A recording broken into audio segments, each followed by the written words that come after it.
Mirë se keni ardhur. I nderuar zoti ministër, i dashur dhe i nderuar profesor Bullxhufi, të nderuar të ftuar, miq familjar, të dashur diplomatë dhe punonjës të Ministrisë së Punëve të Jashtme. Sot, kolegët tanë të rinj, që hynë në shërbimin e shtetit nëpërmjet karrierës diplomatike, janë ftuar nga Ministri i Punëve të Jashtme të shqiptojnë betimin për ushtrimin e detyrës në përputhje me Konstitutën e Republikës, në respekt, mbrojtje dhe besnikëri ndaj flamurit kombëtar. Përpara se 88 vjetësh, vendimi i Këshillit të Ministrave të Shtetit Shqiptar me numër 686 i 6 tetorit 1928 vendosë betimin si normë për nëpunësit ndërsa merrin detyrën. Betimi kryej në qendër të ministrit dhe në përfaqësi.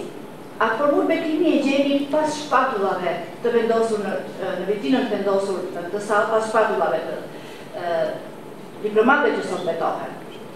Në të njëjtën vitrinë gjendet gjithashtu ligji organik i Ministrisë së Punëve të Jashtme si dhe ligji konsullor të vitit 1929. Dokumente të parat më të hershme që rregullonin dhe normonin punën e këtij institucioni të Ministrisë së Punëve të Jashtme. Këto dokumente me gjithë kujdesin dhe vëmendjen e saj deri në veçar arkivit të kësaj ministrie zonja Libra i ofroi për këtë eveniment që celebrojmë për herë të parë që pas luftës së dytë botërore sot. Pra, për herë të parë që aso kohë ligji i ri për shërbimin e jashtëm të Republikës së Shqipërisë me numër 23/2015 i datës 19 mars risjell në fuqi betimin. 9 diplomatët që betohen sot përfaqësojnë promocionin e vitit 2015, mbi ta vepron ligji i ri. Me dëshirën që t'u japim diplomatëve të këtij promocioni, ndërgjegjjen e grupit, kohezionin e një klase, vendosëm t'i lidhim me dy elementë të tjerë. I pari, emri dhe figura e një autoriteti, personaliteti, që synojnë të përfaqësojë mentorin e tyre, tutorin, kujdestarin akundari. Dhe këtë herë zgjodhëm profesor Bullxhufi, historian, publicist, opinionbërës me përvojë dhe kontribut në shkencë, diplomaci dhe politikë. Elementi i dytë është emërtimi i promocionit. Zgjodhëm një ngjarje, një event, mund të ishte një personalitet, një figurë historike. Kjo synon ose ka për qëllim lidhjen sa më të natyrshme të shërbimit të jashtëm me historinë politike dhe diplomatike të Shtetit Shqiptar, por jo vetëm. Kështu përzgjedh emërtimi i këtij promocioni Urdhri i Skënderbeut. Urdhri i Skënderbeut është urdhri më i hershëm kronologjik i Shtetit modern shqiptar. I lançuar në 3 dhjetor të vitit 25. U mbushën 90 vjet nga krijimi i këtij urdhri dhe me gjithë transformimet në dizenjo e ngjyra ai mbijetoi duke mbritur i paprekur në përmbajtje deri sot. Përpara se zoti ministër të mbajë fjalën e tij, lutem të qëndrojmë në respekt të himnit kombëtar.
diplomatët të rinj, familjarëve të tyre dhe të ftuarit tonë deri zotit Bullxhufi, i cili ka pranuar të jetë mentori i gjeneratës 2015 që betohet sot.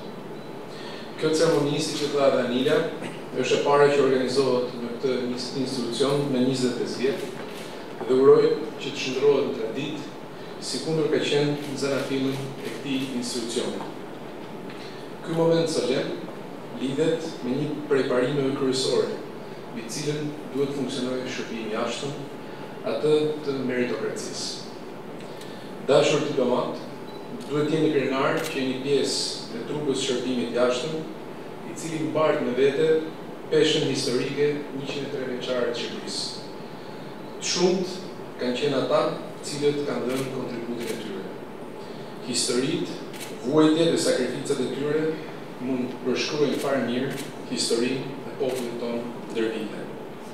Dëshiroj të nënvizoj fjalën shërbim, sepse është në fakt thelbi i misionit tonë, një mision i përbërë nga ndjenja e devotshmërisë, disiplinës dhe përkushtimit. Jetojmë në një botë të ndërlidhur e ndërvarur, në cilën nuk ka aspekt jetës brendshme të vendit që të mos preket nga zhvillimet e jashtme. Krahasritjes diapazonit marrëdhënieve me jashtë, është shtritur edhe numri i aktorëve që veprojnë këtë fushë. Si kundër jam shprehur edhe më parë, sot diplomati nuk e ka më ekskluzivitetin e diplomacisë. Prandaj vendi tonë i nevojitet një trup me diplomat të aftë profesionalisht, të përgjegjshëm dhe vetëdeprues. Nuk mund të ketë vendimarrje të mirë politike pa patur një punë përgatitore bazuar mbi premisa të shëndoshme. Dhe këtu roli i diplomatit, i secilit për jush, është të mësoj. Kësaj thjesht diplomat nuk është thjesht profesion, por është mënyrë jetese. Perfeksioni nuk është domosdoshmërisht një karakteristike e zakonshme e njeriut. Nuk do të jenë të rrallë rastet kur nuk do të keni sukses në përpjekjet tuaja si diplomat. Do të bëni gabime në analiza, ashtu si kundër do të ketë politikan mbas edhe si puna ime, që do të bëjnë gabime në gjykimet dhe analizat tuaja. Synosh perfeksionin është e zakonshme. Ta rish atë ndonjëherë është rrallë, por mos e humbisni kurajon, jeta vazhdon të hyrojë suksese dhe shumë faleminderit.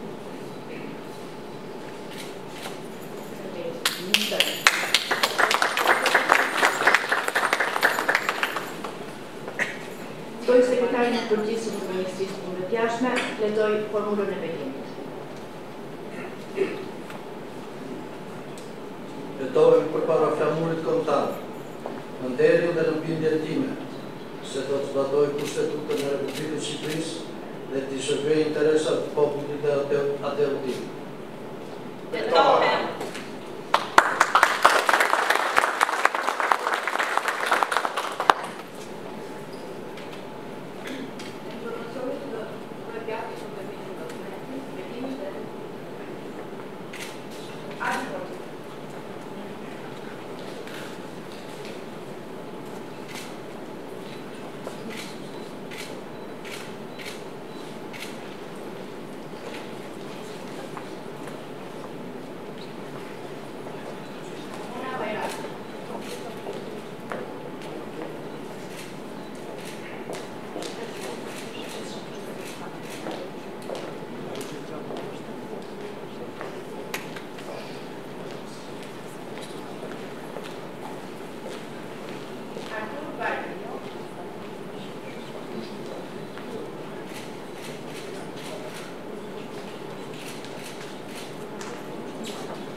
ftoj profesor Kullum Gjufi, mentorin e këtij promocioni, për fjalën e tij.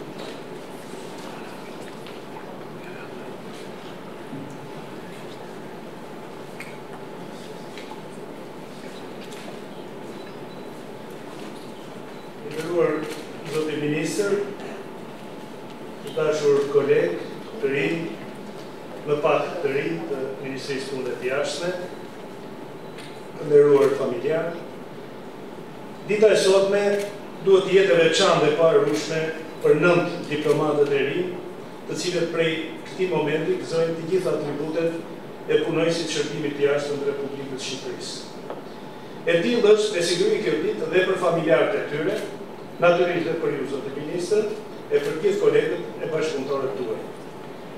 Por, nëse më lejohet, kjo ditë është e veçantë për mua, sepse si mentor i këtij grupi të ri diplomatësh, më jepet mundësia të drejtohem atyre një herësh si punonjës e drejtuesit i kurshëm i këtij dikasteri, si pedagog dhe gjithashtu si prind.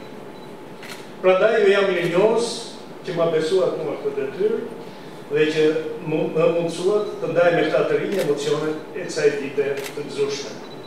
Pra mirë në këtë ceremoni e prindërve të diplomatëve tanë të rinj, më shtyr dhe mua ta filloj këtë fjalë shkurtër nga këndvështrimi i një prindi. Kam në unë një vajzë të moshës tyre, diplomatëve të rinj, e cila para pak javësh filloi punë një ministri të re të posaçëruar, ku punojësit janë gjithashtu pothuaj të gjithë të rinj. Po le ta themi disnesh, unë i konsideroj ju fatlum e të privilegjuar, pikërisht sepse jeni punonjës të një dikasteri të vjetër sa që është vetë historia e shtetit shqiptar. Në këta 100 vjetë, numri dhe emrat e ministrive ka ndryshuar si mbas kohës e si mbas stadeve të zhvillimit të vendit. Ne më të vjetrit kujtojmë që dikur keni patur dhe një ministri të tregtisë, një tjetër të shërbimeve komunale, një ministri të miniero e geologjisë, e tjera ministri që sot nuk ekzistojnë më. Por, Ministria e Punëve të Jashtme e Shqipërisë, ashtu si është në vend tjetër, ka qenë e do të jetë përjetësisht aty, derisa të ekzistojë shteti, pasi mishëron një funksion bazik të tij.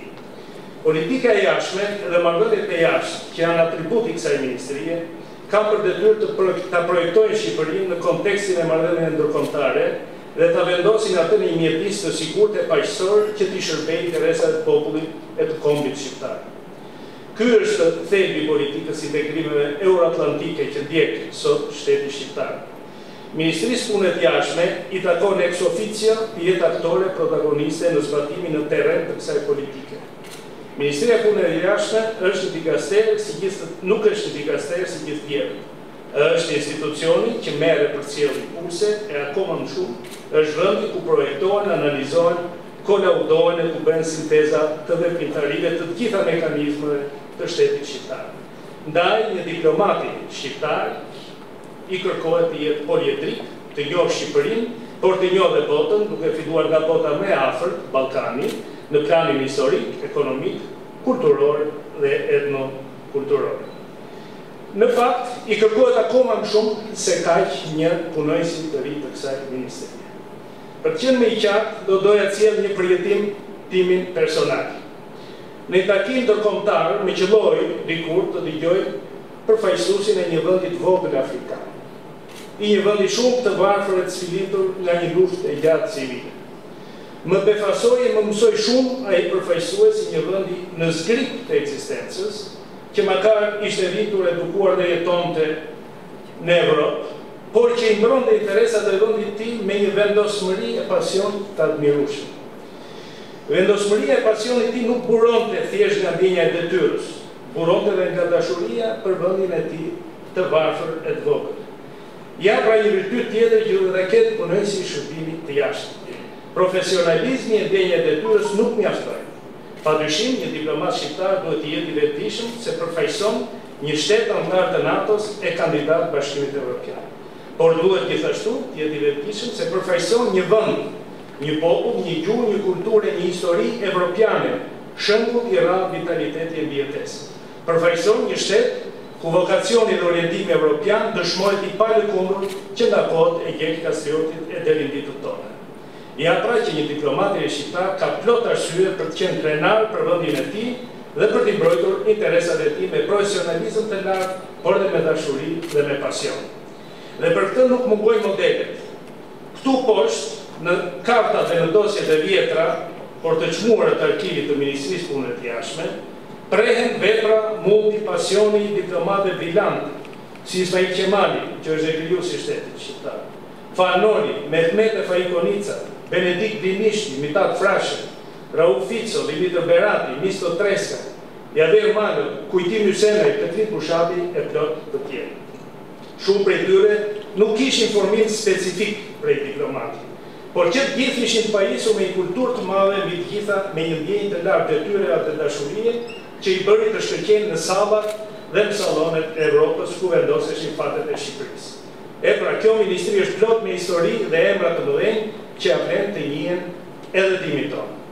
Diplomatët e rinj që po celebrojnë sot, përdor fjalën celebrim se vërtet është një lloj martese që ta bëjnë me shërbimin diplomatik, i kanë të gjitha mundësitë që të jenë në lartësinë e tyre.